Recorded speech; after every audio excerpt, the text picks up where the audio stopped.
everyone, and welcome to another book review. Today I'm going to talk about A Curse for True Love, one of the most anticipated books of the year. I can't believe I actually endured a whole year waiting for this book. This is the big finale of Once Upon a Broken Heart series, which is kind of like a spin-off series of Caraval. So for me to talk about the third book, it's inevitable that I will give spoilers for the first and second books.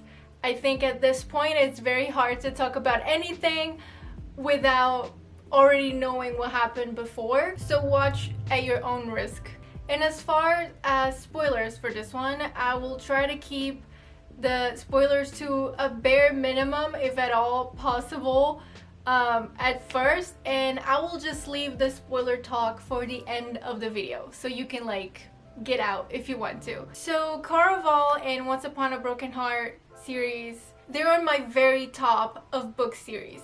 I will die for this world, for these characters. I just love it so much, and I cannot tell you enough how much I wanted to love this book. This is the big finale. My expectations were through the roof. I really wanted to love this book, but unfortunately there's an empty space in my heart that this book did not fill. So it's fair to say that the second book of the series, The Ballad of Never After, left us with a ton of questions. So just a quick little recap. So in The Ballad of Never After, they are trying to gather 4 stones that are gonna open the Valerie Arch. So they gather the 4 stones, and they have like a bonus special gift where if you can use all 4 stones, and it can only be used one time, to go back in time, and they open the arch, and then Chaos, who's a vampire, bites Evangeline and kills her, and then Jax, the Prince of Hearts, uses the stones to go back in time to save Evangeline. So we go back in time, but then we end the book with Apollo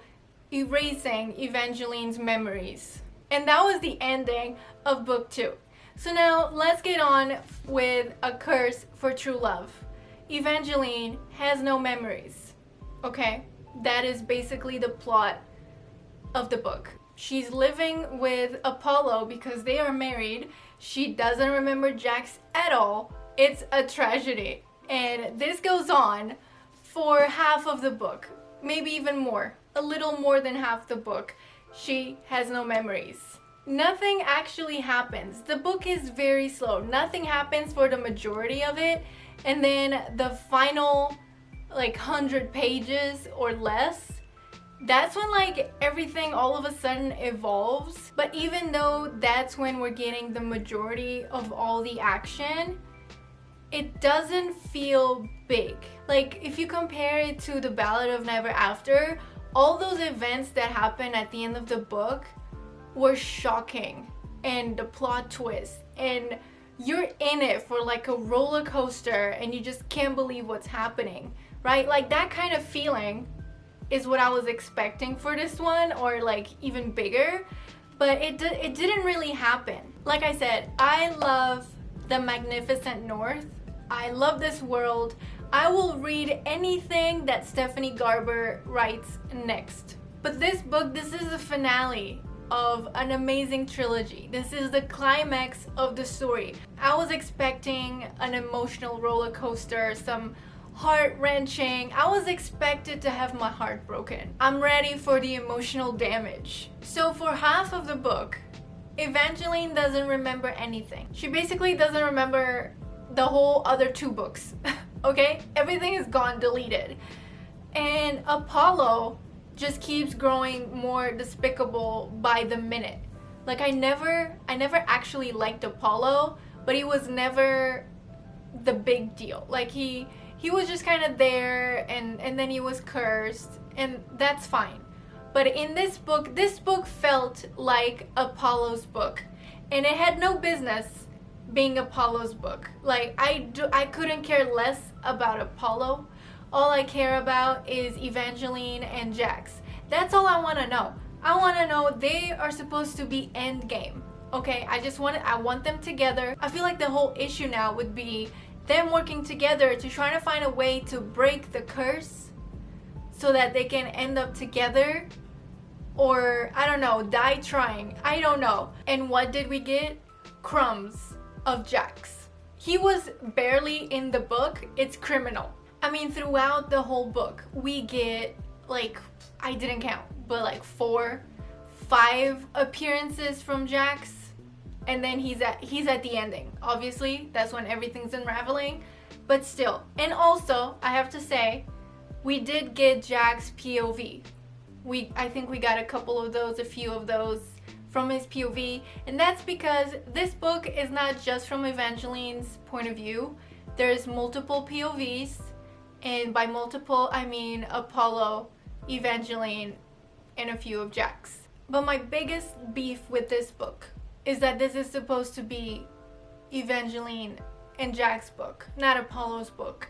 The fact that half of the book, Evangeline doesn't remember anything. She barely even tries to remember anything.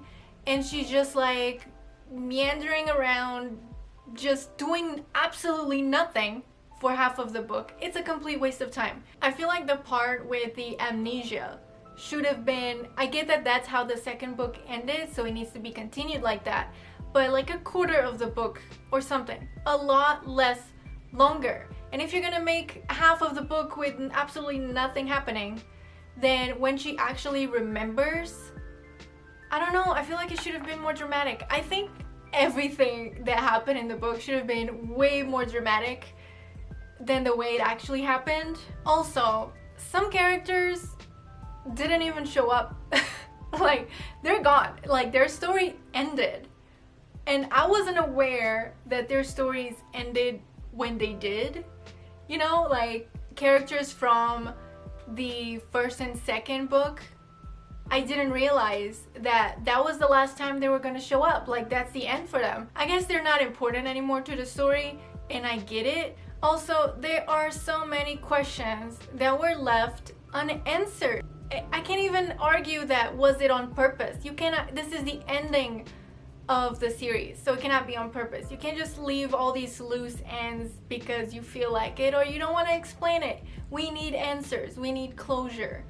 And like the whole curses thing, granted, we did get one answer as Jack's curse of the kiss. We got the answer. We know who put the curse on him, and we also find out how Apollo erased Evangeline's memories, because in the second book we didn't really know, like, where did Apollo get this power all of a sudden? Did he always have the power of erasing memories, or where it came from? We also get that answer. Also, why were the Valors in the Arch?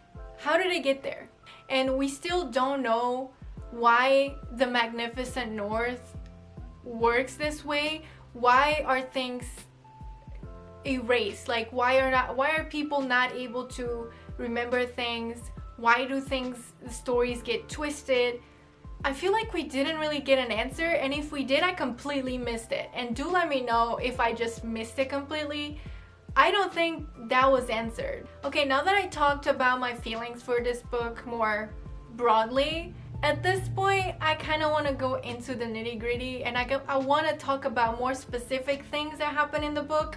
So if you have not read it and you don't want spoilers, then you're good to leave at this point. But I'm gonna talk spoilers at this point. If you have read the book, please join me and tell me what you think. The biggest question of all is the apples question. Like, what's up with the apples and the different colors of apples? Did we get that answer? And you know what's even more funny is that the book ended with Evangeline asking that question to Jax. So the author knows we want to know. That's our question. And she specifically said, next question. So she didn't want to answer that question. Is why wouldn't you answer the question just to leave us guessing? And at this point, I don't care anymore. I'm not gonna keep thinking about it or creating hypotheses about it. I want to know. I just need that closure. So I don't know if anybody caught this, like if anyone else is, you know, analyzing the map in the book, but I kind of like go through it and read every single detail that's on it. And right before even getting into the story, there's the oldest brick in, and then it says vacancy, one bed. So she's leaning into the joke, the one bed trope joke. But it actually happens. It actually happens in some chapter, I don't remember where, and they get into the inn and there's only one bed. And that's how the chapter ends.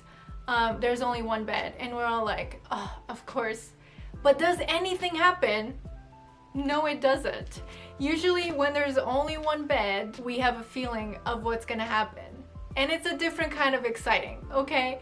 But I guess this book, it's still YA. I'm not quite sure. So nothing actually happened in the one bed. So yeah, fun joke, but nothing happened there. It was all PG. So at the very ending, what are we waiting for? To end Jack's curse so they can kiss and be together. Do they break the curse?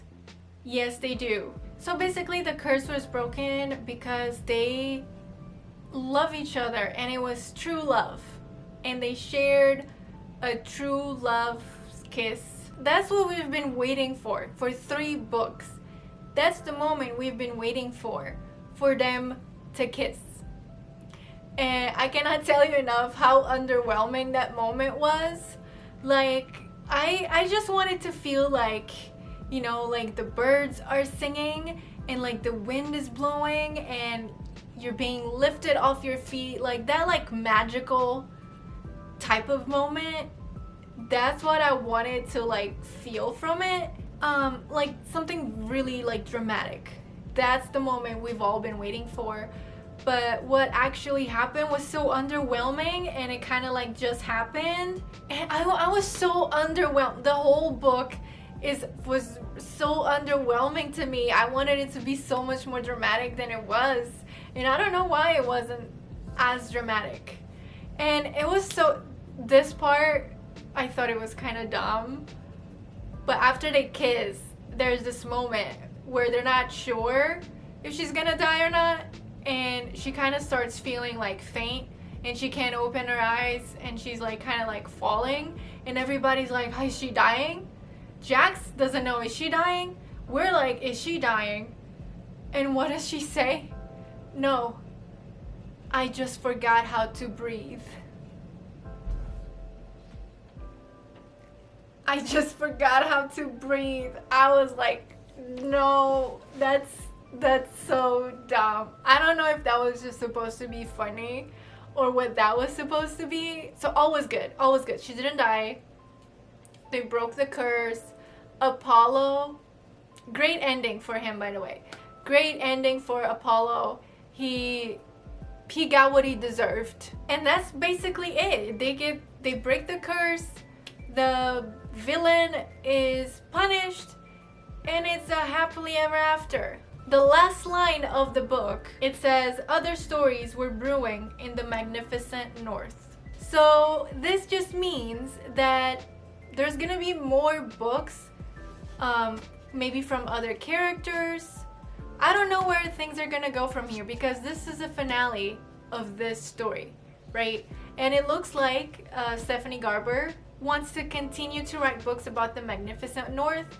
So I don't know if it's gonna go into new characters or we're gonna get a more in-depth into characters we already know. I will do anything to have a Jax book. It could even be a novella. Anything short. It's fine. If we could just have a Jax book, totally his point of view of everything that happened. Maybe get some answers from Jax about the apples. I would love to have something like that. So to summarize, really this book was just disappointing.